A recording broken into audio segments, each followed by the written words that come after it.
Alright, welcome back everybody to the Actors Academy. So today we're talking about for acting, what not to do. Don't do these things. As important as it is to realize, hey, I need to do this when I'm acting. I need to go about this for my characters. This is how I go about a scene. This is what I do when I have 1 hour to prepare. We have to know all the technical aspects, but we also need to know what not to do as actors. And sometimes one of the most important things is knowing what not to do, so we don't make those mistakes. So just as important as knowing what to do is good, it's also important to know what not to do. Now, there are many more things not to do than what to do. So we're not going to talk about all the little bits of things. We're going to talk about the most common mistakes that I see actors making. This is when I'm doing my consulting with actors or when I have one-on-one coaching with them. These are the mistakes that I find. And these are mistakes that you have to stop making in order to get the success that you're looking for. So the first one is that every actor needs to stop doing is they have to stop not being prepared. So many times I see actors come in that are not prepared, where they literally walk into the room and they have no idea who their character is. They have no idea the story behind their character. They have no backstory from the scene. And I'm not saying that they're supposed to create a backstory at all. Sometimes you do have to create a little bit of a backstory to a degree. But really what I'm saying is the backstory that they actually give you. When you get an audition, usually you get a definition of who the character is, an idea of the character. But many actors go into the audition not realizing who their character is supposed to be. I had this actor I was talking to the other day, and they said, yeah, I went into the audition, and they're like, I don't think I really did any good. And I said, who was your character? And they said, well, I don't really know who my character was. And I was like, what? You don't know who your character was? They said, yeah, I don't know who my character was. I said, what do you mean you don't know who your character is? And then this guy was going on, and he was saying, well, they didn't give me much information, blah, blah, blah, blah, blah. And then I told him, okay, tell me the information that they gave you. And then he gave me kind of a summarized version. I said, no, don't give me the summarized version of it. Tell me what they actually said, what they actually wrote down when you got the information. Because when you get an email saying, hey, you have this audition, and they have a character biography. So it talks about the character. So in that description, that had much more information in it. And I told him, what do you mean? How did you not know what you were supposed to do or who your character was? It said in here who your character was, what they were doing. Now, I will admit, for some auditions, they may not give you as much information as you want. Some give great information, some don't always give that great of information, but that doesn't mean that they don't give you information to try and help you. It's kind of like a roadmap saying, hey, you kind of seem like the character maybe we're looking for as looks-wise, like, hey, maybe you fit this profile of the character, but now we want to see if you can act the part as well, if you can go in the direction we're looking for. So they're basically saying in that description, hey, this is what we're going for. So you as the actor have to make sure that you can kind of guide yourself in that direction. So make sure that you are paying attention and doing the research. Become prepared when you're going into the room. Don't go into the room being unprepared, because it's going to look very unprofessional. That also means come in and have your lines memorized. I was going to put that as a second section, but it kind of really falls into this point here. It's just come in with your lines memorized. Don't come in unprepared. Know your lines, have them down, make sure that you worked on them. Sometimes you may get a same-day audition, and if you have a same-day audition, then okay, it's a little bit harder to have your lines memorized in that circumstance. There's always different circumstances where we can kind of change things a little bit. Nothing is ever concrete. When I give all these advices, nothing is ever always super concrete, because you have to have flexibility. You have to be able to adjust. It's like my 10-hour acting masterclass I have. It's a blueprint that every actor needs to follow, but it's a blueprint that can be modified a little bit to the individual, because the individual is different. You're a different actor than I am, just as your next door neighbor would be a different actor from you. So you have to be able to be flexible in your work and the process that you're going for. So just remember, as we're going through this, you can still be flexible. So as I said, having the lines memorized, well, if you get a same-day audition, that's really hard sometimes to get all your lines perfectly memorized. So in that circumstance, it'd be a little bit more okay if you're in the audition room and you're reading the lines, and you have to just go a little bit back and forth between who you're talking to and the script that you have below you. In that circumstance, it would be okay. But say if you have an audition in 2 days, or you have an audition even the next day, tomorrow, you want to have your lines memorized. You want to make sure that you're putting in the work to say, oh, okay, look, I got my lines memorized. I know what's happening in the scene. I know my character. I know my character's backstory. And I have my lines memorized. Very, Very important. The next one on here. Make sure you all leave early. Leave early. Now this one isn't really per se like an acting tip for how to cry or how to do anything very specific, but this should be something that is vital, that at least every acting instructor talks about once, at least. Because for acting, just as much as the craft is very important for us, there's also the business element to it, and the business side that no one ever talks about.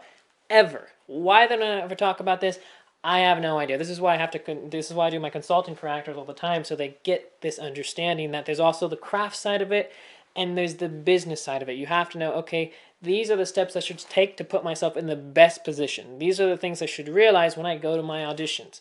So I had someone who said, oh, they went to their audition and they showed up, I think it was 20 minutes late or something like that. They said there was a lot of traffic. And 20 minutes late. I told him, how can you end up 20 minutes late? He said, well, it took me, 40 minutes to get there. So if his audition was at 3 o'clock, he left about 2:20. And he said, yeah, it's going to take me 40 minutes. I thought I had plenty of time. Never leave just right before. If your audition says, hey, it takes me 40 minutes to get there, do not leave 40 minutes beforehand. Leave an hour and 20 minutes beforehand. Leave extra time for yourself. Now look, sometimes you cannot do that. Sometimes you can't. But most actors have the ability to leave a little bit earlier than they're leaving to go to their audition. So if you have an audition at 3 o'clock and it takes you 40 minutes to get there, don't leave at 2:20. Leave with plenty of time to get there. You can choose how long you want to play with. Some people want to leave really early to get there.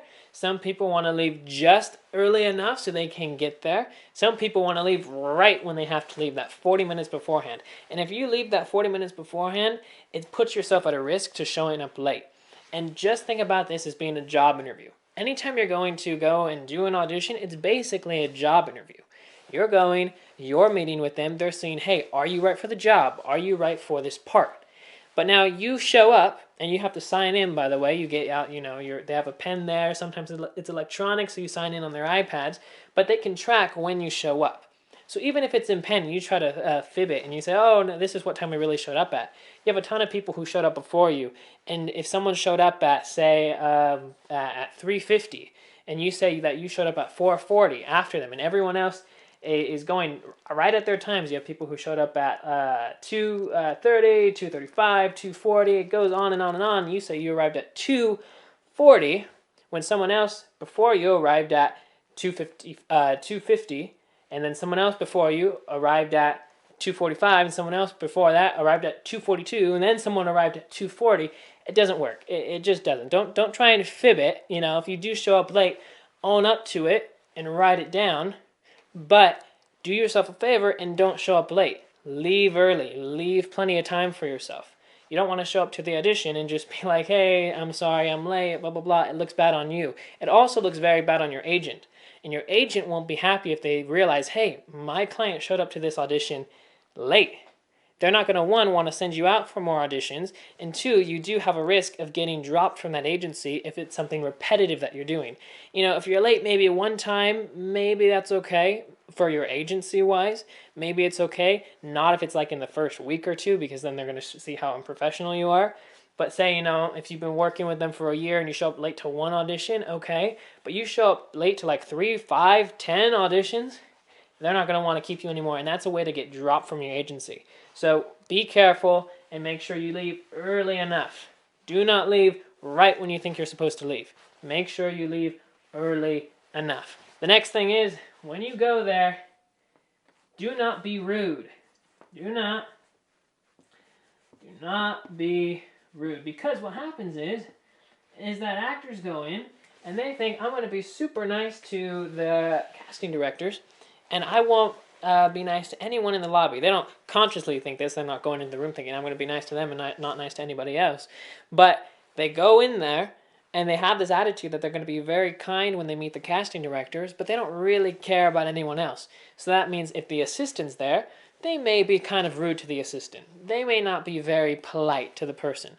Here's the thing. When you go to these auditions, don't be rude. Just be polite. Be kind. I'm not saying you have to go and talk to everybody. There are those actors out there. There's the 14-year-old actors who walk in and like, hey, I want to talk to you, I want to talk to you, I want to talk to you, I want to talk to you. Go in there, have your own thing going on, If you have to be listening to music when you walk in, be listening to music. If that helps you being in your own space, then that's what you have to do. But don't go in there thinking, oh, you're better than everybody else. Don't go in there thinking, oh, look at you, you're an assistant. I'm an actor, I get to act with these people. Don't do that. Be kind to anybody.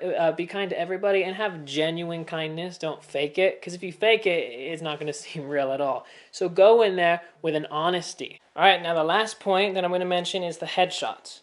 A lot of times people go to their auditions and they forget to bring their headshots, so they think, oh, I don't need to bring a headshot for this audition. All the time, any audition you go to, have your headshot, have the resume. It takes 2 seconds to bring it. I'm telling you right now, honestly, if you want to change your auditioning process and having better auditions, come in with your headshot and resume, because most of the time they're going to ask you for those headshots and resumes. Even when they don't ask you for a headshot and resume, still bring it in, because I've gone to auditions before where they ask for the headshot and resume and then I give it to them, and then I've seen actors who walk in there who don't have their headshots and resumes. It just looks unprofessional. Again, think of this as being a job interview. They say, oh, hi, nice to meet you, can I have your resume? Oh, I didn't bring my resume. Compared to someone who says, oh yeah, here it is. It takes 2 seconds to hand it to them. And the reason that a resume is also good is because if they're interested in you, they'll also look through your resume and see, oh, I assume you've done this and you've done this. And they might ask you questions. It's also an easy talking point for them when they're trying to interact with you. So bring in that resume. Sometimes what I like to do is just have a headshot and resume in my car. I'll keep it in the trunk. I'll keep like 3 extra pairs in there. So if I ever go and I forget, I can easily pull it out and go, oh, here you go. I have it. It's not that I'm going and I'm walking up and I'm like, wait a minute, where's my headshots? I can easily go back and pull them out of my car. So bring those headshots and resumes all the time. There may be some auditions where they say, hey, don't bring the headshot and resume. Still bring it anyways, because they may still want to see it. Again, like I said, it can be a talking point. It's something for them to look at if they're interested in you. Again, sometimes they may say, hey, keep it, and that's okay, but it never hurts anybody to go and bring the headshot and resume. So when you go, again, bring the headshot and resume. There you go. My pen is running out here. But yeah, bring the headshot and your resume. I had an actor before I was talking to, and he was telling me how he had an audition, and we were just talking about the process that he was going through and what he was doing. Oh, by the way, do not leave early, do not leave, it should be late. You want to leave early if you can. Don't leave late. And he was telling me how some of the stuff that he was doing in the process he was going through.